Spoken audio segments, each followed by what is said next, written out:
this is still a team that needs a lot more shaken up. And I think you need to open up some space for this first wave of Kyle Davidson's rebuilding blueprint to start making their mark on the NHL team. And that involves getting rid of guys like Taylor Hall and the guys that are on expiring deals. And I think you're better off moving on from him because, like, he's sure. I mean, he's what, 32 offhand? 33. Just turned 33. Yeah. 15 seasons in the NHL. And like you said, like he's coming off an ACL injury. Like this is not New Jersey MVP Taylor Hall. This is not Taylor Hall from when he was with Edmonton. Like this is a guy, even at 33, like that curve is coming downwards. So I think, you might be in a position this offseason where you're looking at a few veterans. Maybe if you don't go for the big fish, you might have a few of those bottom of the lineup veterans. They're not going to cost what Taylor Hall would cost on an extension. And I think if you're sending the message of like, we're moving on from this year, we need to set different standards. Yeah. You can't run it back with most of the guys that you had this season. I generally agree with that. It just, when he said that, I kind of got my gears moving a little bit and thinking. Yeah, I mean, if things were going better this season, I'd be open to it, but they're not, and they're not going better with him. No. The only thing I would think is another year removed from the injury, he'll probably look a little bit better.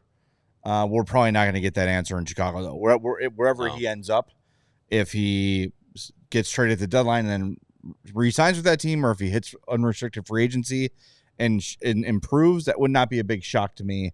Only because of the leg, but right.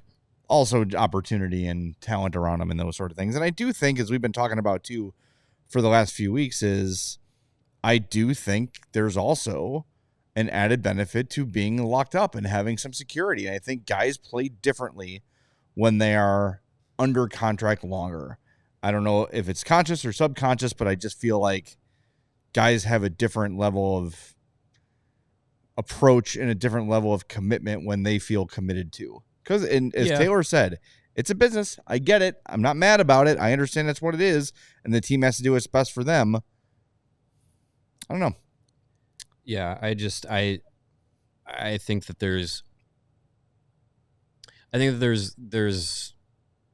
a difference between feeling like, getting the investment and getting an extension when things are going well, rather than, when maybe you haven't been performing too well. That's why I think Donato deserves an extension. Exactly. Yeah.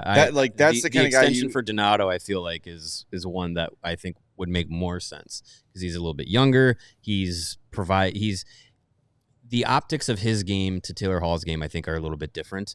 And I feel like Donato is a guy that, like, his name recognition and the back of his hockey card doesn't really give you any reason to be like, well, Ryan Donato's here, he's got to play in the top six, and it's a big deal if he's not. Like, Taylor Hall is, when he first got here, before he was hurt and everything this season, the way his play has gone, it looked like Taylor Hall and Connor Bedard. Taylor Hall was coming here to be stapled to Connor Bedard's hip and be like, no, you're going to be the winger for Bedard that's going to help him transition to the NHL. Like, and he's been the opposite of that. Like, he is very much not played with Connor Bedard a lot since he's been here. And I just think, like, when Taylor Hall is playing on the fourth line, it makes a bigger deal than if Ryan Donato is. Yeah. But Ryan Donato is a guy that he's not going to block any of the young guys coming up. He's a very good player that can accept any role, and it doesn't change how he plays the game. Like, if he's playing on the top line, he's going to play the same way as if he's playing on the fourth line. Like, he's going to go out there, give you a hard game, forecheck, play with energy, shoot the puck. He's now tied with Connor Bedard for the most shots on the team. So yeah, I think Donato is a guy that it also sends a message to the young guys on a team of, like, if you perform and you do what you're told, not told, you know what I mean, but you do what's expected and you work hard and you do all those things. Like, Ryan Donato worked his ass off to get better and faster this offseason, and it's paid off. So to see that rewarded, like, I think Ryan Donato has more value to this team going forward than he does in any sort of return he's going to bring in a trade.